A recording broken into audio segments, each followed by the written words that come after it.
Oh, man, ladies and gentlemen, we're in trouble here. We're in trouble. Dead Democratic congressman wins primary election. What are we supposed to do with a society like this? Ladies and gentlemen, I'm about ready to just hang it up. I'm going to hang up the beanie. Go play poker, skateboard, and live in a van down by the river. Yo, I'll tell you what's demoralizing is this. There was no one else running. So a Democrat who's quite literally no longer alive has won his election. I just don't even get it, man. We got news reports coming out that voter turnout is low. Low voter turnout means Democrats win. What's the Democrat strategy right now? They're going to ballot harvest because they know that low voter turnout is expected. Ain't nothing you can do about it. You can go door to door. You can register new voters, but people ain't coming out to vote. And that's the black pill. So I was hanging out in, we have Charlestown. West Virginia has Charleston and Charlestown. Come on, West Virginia, what are you doing? And so we're hanging out in Charlestown, and we met a guy. He's a city councilman, and he's very based, and was explaining about the problems that are happening in the city. I was like, how did you have this Pride Month resolution in Charlestown, West Virginia? And he said, nobody votes. Because nobody votes. And I'm like, I remember there was this photo, this massive procession from the Latin Mass, Christians, Catholics, coming out, thousands protesting peacefully, quietly, respectfully. Where are the votes? He said that these people don't come out to vote. They go to church, they don't vote. They don't vote. None of them do. And so what happens? The woke win the elections and then start passing all of these things. Christians just don't care. I'm sorry, that's just true. I think Christianity is it's worse off than we realize. I'm not a Christian, okay? But I can certainly recognize that my worldview and what we need in this country strongly overlaps with Christians. I would also say with Jews and to a certain degree, Muslims. Islam's a bit different, but, agreed. There are certain things that we agree on, family, things like that, and we don't like the degeneracy targeting children and things like this. So the Abrahamic religions have a strong overlap with the moral traditions of this country. Now, that being said, I know Islam is particularly different, but we call it Judeo-Christian values for the most part. The founding fathers had them. Unfortunately for us, Christians in this country have, in my opinion, largely given up. I don't know why. It's just true. Since, the past several decades, we've seen less and less strength coming from Christian communities to push back on degeneracy and corruption. Exemplified today by the fact that people just aren't voting. I got the data for you. The Democrats, this is their strategy. Now, what do you do to convince people to go vote? I don't know. Because I kind of feel like everything we've done already should have been enough. Everything we've seen in this country. You can say you don't like Joe Biden. You can say you don't like Trump, whatever. You can say there are problems or whatever. The question is, why don't they go vote? Maybe they've given up. They've just outright given up. I don't know. First, we'll start with this story because it's funny.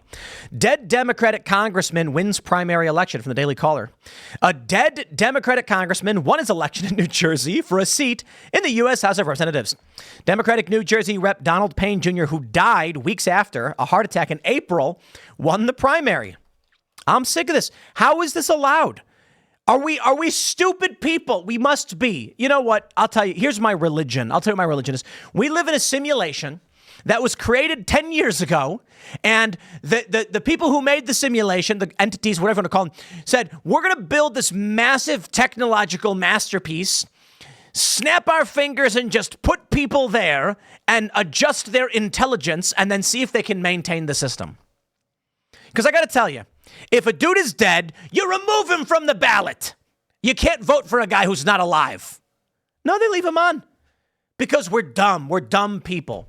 But it's policy and procedure. You can't just take his... Are you kidding me? Oh, man. I swear, we're in a simulation running at minimum capacity. It's like that episode of Rick and Morty where they have Rick trapped in a simulation, but then Jerry gets trapped in the simulation, so they turn the power down to 5 so they don't overload the system, and then everyone's acting like an idiot. Why? Yo, city of Jersey City, you just remove the guy. You just go, delete, he's dead. It's incredible. Payne was the only candidate on the ballot for the Democratic primary despite dying in office on April 24th, the outlet noted. 65-year-old passed away after the March 25th filing deadline, blocking a vacancy committee from replacing him. It's just so dumb. The Democratic parties of Essex County Union and Hudson must schedule a special election, blah, blah, blah. Because he was serving as the district's congressman when he died, a special primary election between 11 candidates will take place on July 16th. Most Democratic leaders in the district favor a newer council president, blah, blah, blah. Here's the point. People vote for dead people. We don't have a functioning system, my friends. There is no functioning system, okay? That's just reality. It's supposed to be you go and you vote for the person you like. We don't have that anymore. I say we ban ballots. This is my proposal. Ban ballots. Here's how it works. You want to vote, you walk in. They say, here's a piece of paper. Write the name down, print, and make it legible, because if we can't read it, we throw it in the garbage. Write the name down, put it in a box. That's it. This idea that we say, here's a list of names to choose from is the stupidest. Stop dumbing everything down. We need a hard reset, okay? Maybe we need some way to clean the cluttering garbage out of the system. Well, I got bad news for y'all. It's from Daniel Horowitz, RM conservative, senior editor at The Blaze. He says, Iowa and South Dakota both had nothing doing statewide last night. The legislature was the main event, and of course, much bigger in South Dakota. Both states also have similar compositions to 2020, where there were no big top-of-the-ballot races. Ernst was up in 2020, but had no real challenge. Here is the turnout comparison. In 2020, 37.1%. 2024, 8.3%. South Dakota, 36.3%. 2024, 25%. Apathy. Let me see if I can pull this up. This one's really important. Texas 23rd. Here we go. This one. Texas, the New York Times, 23rd Congressional District Primary Runoff Election Results. Republican primary runoff. Tony Gonzalez wins the Republican primary runoff. By what? 400, slightly less than 400 votes. Is that it? Slightly more. A little bit more. Looks like 407. Tony Gonzalez versus Brandon Herrera. Brandon Herrera, of course, is based AF. He is a gun tuber, and he's not a rhino. He is MAGA. He is a populist, and he lost by a couple hundred votes in a district of roughly 770,000 people. Let me do this. Texas 23rd CD. We'll pull it up. Here we go. Make sure everybody can see this. Texas's 23rd congressional district has a population of 778,355.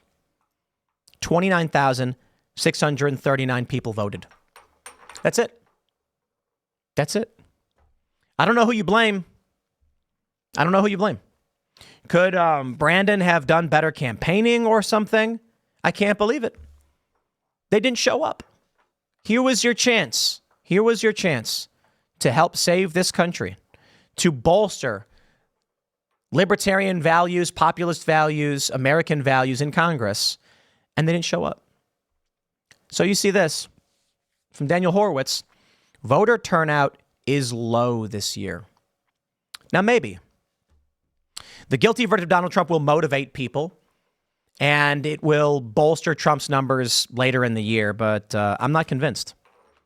This is disheartening to see these results. CNN lays it out for you. The unusual turnout dynamic that could decide the 2024 election. I'll tell you what will happen. Right now, unless people actually show up to vote, which it's looking like they won't, we are going to get results. The polls favor Trump. That's what we're seeing right now. All the polls are favoring Donald Trump. He's raising record money.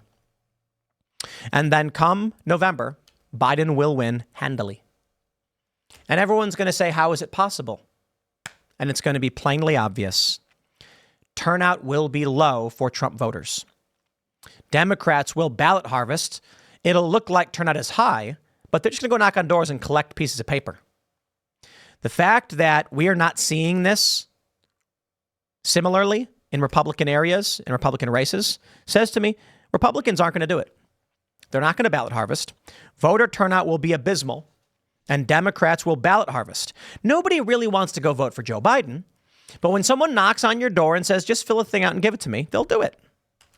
And that's how Joe Biden wins. And that's why they don't care. It's why they don't care about Ohio. Yeah, Biden's not on the ballot in Ohio. CNN reports, for decades, Democrats have built their electoral strategies on a common assumption. The higher the turnout, the better their chances of winning. But that familiar equation may no longer apply for President Joe Biden in 2024. A wide array of polls this year, and the date is important on this one. This is from May 29th. This is just last week. A wide array of polls this year show Biden running best among Americans with the most consistent voting, while Trump often displays the most strength among people who have been the least likely to vote. These new patterns are creating challenges for each party. Trump's potential appeal to more irregular voters, particularly younger Black and Latino men, is compelling Democrats to rethink long-standing strategies that focus on mobilizing as many younger and non-white voters as possible without worrying about their partisan allegiance. For Republicans, it will be challenging to build an organization capable of connecting with irregular voters they have not traditionally focused on reaching, particularly in minority communities. Quote, what all this means is that the election has volatility, says Daniel Hopkins, a University of Pennsylvania political scientist who has studied the widening partisan divergence between voters with and without a consistent history of turning out. We used to expect the marginal non-voter, the next voter, who turned out if an election was very engaging, didn't look different from people who did vote. In this case, the crowd that hasn't gotten engaged looks very, very different. Merged results from the three most recent national NBC polls conducted by a bipartisan team of prominent Democratic and Republican pollsters, for instance, found that Biden leads Trump by 4 points among people who voted in both 2020 and 22. But among those who voted in 2020 but not 2022, Trump led Biden by 12 points. I'm sorry. You didn't vote in 2022? This is Trump's problem. So maybe Trump is going to get out the vote. No one cares about the down ballot. They only care about Donald Trump. And that is a weakness of Donald Trump. It is a strength that he's gotten new voters. It is tremendous that there are people who've never voted before who feel like they finally have a say in the system. But these people aren't voting down ballot. They're not voting for Congress, and they're not voting for the Senate. I asked ChatGPT last night.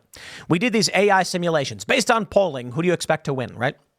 And so last night, one of our members at Timcast.com, become a member at Timcast.com, especially if you're watching on Rumble. You can support our work directly because we need your support. And we love Rumble. And so someone asked us, run a simulation based on the Senate and the House. Current polling suggests the Senate will be 53 Republican and Congress will be majority Democrat. And that means Trump will get nothing done. The only way we get what we need and save this country is with a supermajority. I mean, in government in general, not in Congress in any particular house. Although a supermajority in Congress is not possible, in the Senate is not possible. It would be great if we actually got it. But if Democrats take the House and Republicans have the Senate and the presidency, they're just obstructed again. And you'll see very little get done. And everyone's going to complain. Democrats will keep doing illegal things. They'll have panels. They'll impeach Trump 12 times. They won't stop. It will be absolutely bonkers. And Republicans will do nothing. The only way we get what we need is if Donald Trump wins, Republicans win Congress and the Senate. And more importantly, I am offended by this number. Brandon Herrera losing by only 400 and some odd votes. 407, it looks like. I can't believe it. That's all he needed. And people didn't turn out. Nobody cares, I guess. Maybe that's it. That's why I gotta hang it up. Hang up the beanie. I'm gonna go live in a van down by the river. Play video games, play some Fallout 76, go fishing, and just live off the land. I'll raise chickens and goats, and I will worry not for the externalities of my of life. Because nobody cares. It's remarkable. I know you care. Of course I care. But wow. We couldn't muster up anyone to go vote for Brandon Herrera in a district of 778,000 people, only 30,000. Incredible. I don't know what happens to this country, man. If people just don't care anymore, communism will win. That's the reality. People will sit by and just say, well, whatever. Don't want to deal with it. The Titanic is a sinking. And this is a big black pill looking at these numbers, looking at the voter turnout. I tell you this right now. A genuine question. How many of you did at least 10 push-ups today?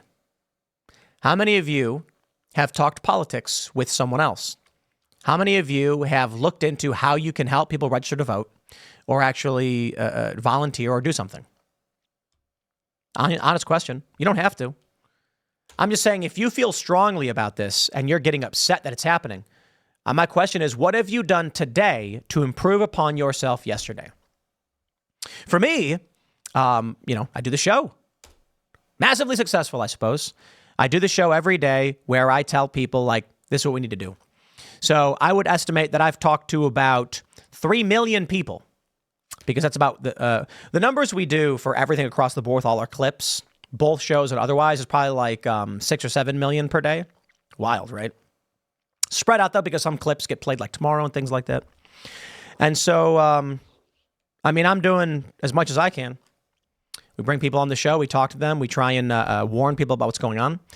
But I wonder if, maybe it's all of you. Maybe every single person watching is like, hey, look, man, I went for a walk. I did some push-ups. I did research on the internet. I asked how I could help out on the weekends and when I had time. But a lot of people just don't. I know that there are people who listen who will complain and then do nothing. They'll listen to the show. They'll comment and say, this is wrong. Let's go play video games. Okay. Look, man, I'm not telling you what you have to do. Go live your life. I'm just saying we lose if that's the case. So I feel like the true test of whether someone cares is the action they take. You might know these things, but what are you doing about it? I don't know. Don't know. I don't have all the answers. I don't. But one thing's undeniable is voter turnout is garbage. They say Hopkins conducted perhaps the most ambitious attempt to quantify the divergence between Americans with and without a history of voting. Earlier this year, he and a colleague worked with NORC, the University of Chicago, to survey over 2,400 adults about their preferences in the 2024 race. The poll only surveyed people who were old enough to vote in each of the past 3 elections, midterms of 2018, 2022, and the 2020 presidential race. The results are striking. Among adults who had voted in each of the past 3 federal elections, Biden led Trump by 11 points. Biden eked out a narrow advantage among voters who participated in 2 of the past 3 races. But the poll found Trump led Biden by 12 points among those who voted in just 1 of the past 3 elections by a crushing margin of 18 points. I love it. Trump supporters don't vote. They don't vote. Look at this. The best news Democrats could have ever heard. Trump voters don't vote. They vote one time and then they walk away and they forget about it. Well, there you go, ladies and gentlemen. If you're wondering where your country went, it's because ain't nobody doing anything. Because they'll whinge and they'll complain and they'll rally for Trump, but they don't show up. Better show up, I guess. Talk about the state of affairs of this nation. They say it's important the pattern held across racial lines. That's amazing. Biden held nearly a 20-point advantage among those who voted in all 3, this is Latino voters. With black voters, Biden lead was just 10 points among those who did not show up for any of the past 3 elections, but over 80 among those who participated in all 3.